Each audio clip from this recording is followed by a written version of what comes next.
English Shorthand Dictation at 100 words per minute. Ready, start.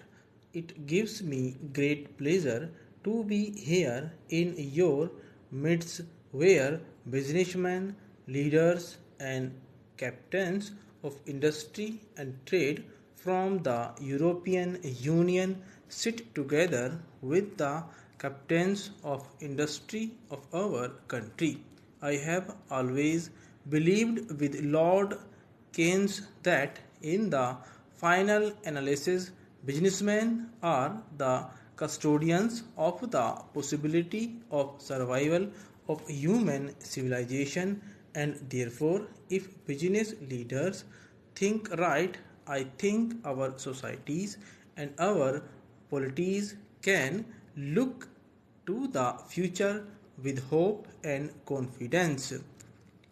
Therefore, I greatly welcome this opportunity to interact with such an outstanding group of leaders of business and industry.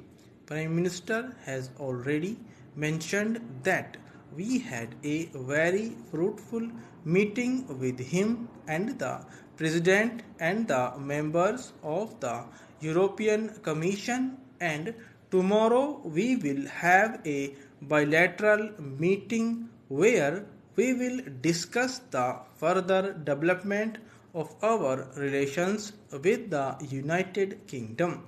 Under the presidency of Prime Minister, we have made a very good progress in our strategic partnership. I am grateful to you, Prime Minister, for the leadership you have given to the process of widening and deepening of our relationship with the European Union.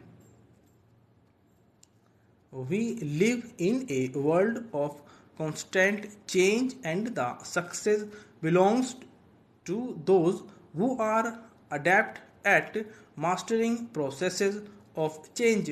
In our own times, few leaders of countries have shown that much expertise in effective management of change processes than Prime Minister.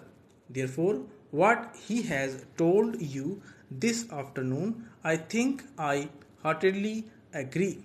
Those are the ways to manage processes of change, and the moral of what he has been saying is similar to what I have been saying to our own people. Do not be too fearful of change. Learn to live with change. Though, of course, governments have the responsibility to smoothen the processes of change, smoothen the transitional pain that may at some times accompany the processes of change.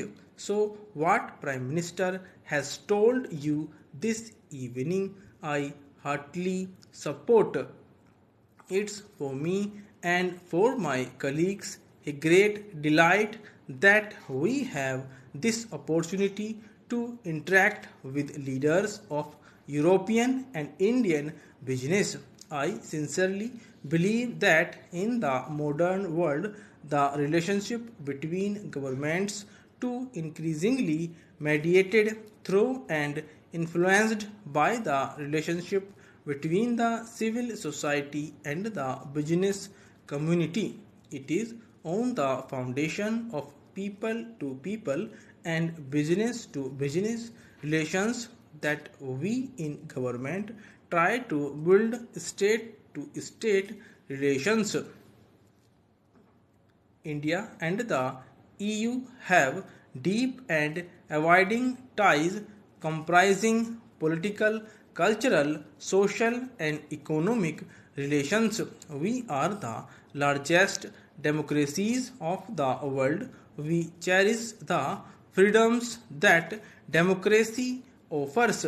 We share a common belief in pluralism, consultations, and consensus, in the rule of law, and in peace. For in peace and in stability, we have the foundations necessary for development and economic growth within the framework of an open society and an open economy. The terrorist attacks on July 7 this year in London are an unfortunate affirmation of our view that terrorism, by whatever name, can have no place in a civilized society.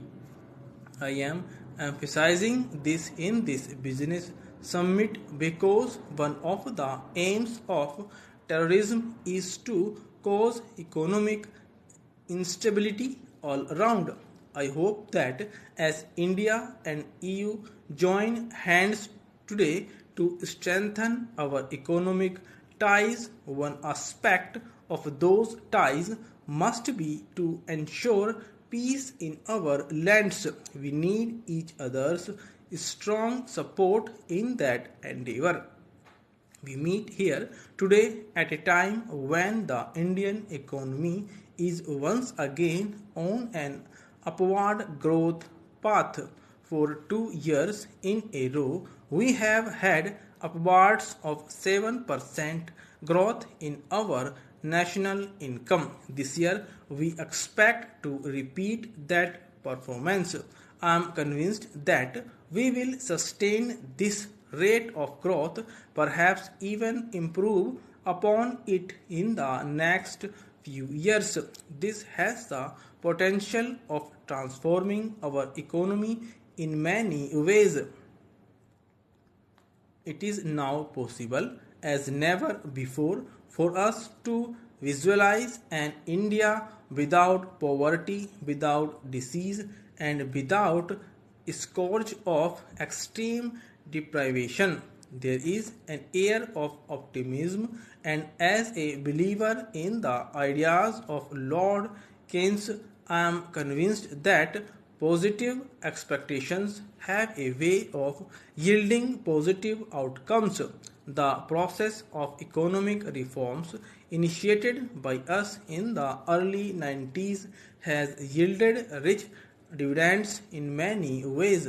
We are committed to pursuing these reforms in a manner that the benefits percolate to all sections of our society, especially our rural poor. I have often said that we must walk on two legs, pursuing greater efficiency and simultaneously pursuing greater equity in the working of the economy. I do believe that if the fruits of higher economic growth are better shared, this in itself will stimulate further growth. We see the EU as a natural partner in our economic development. For centuries, long before the colonial era began, Indians and Europeans have been engaged in commerce. India has had civilizational and commercial links with different nationalities within Europe. We must build on those links by renewing the economic, social, and cultural basis of our relationship. Stop.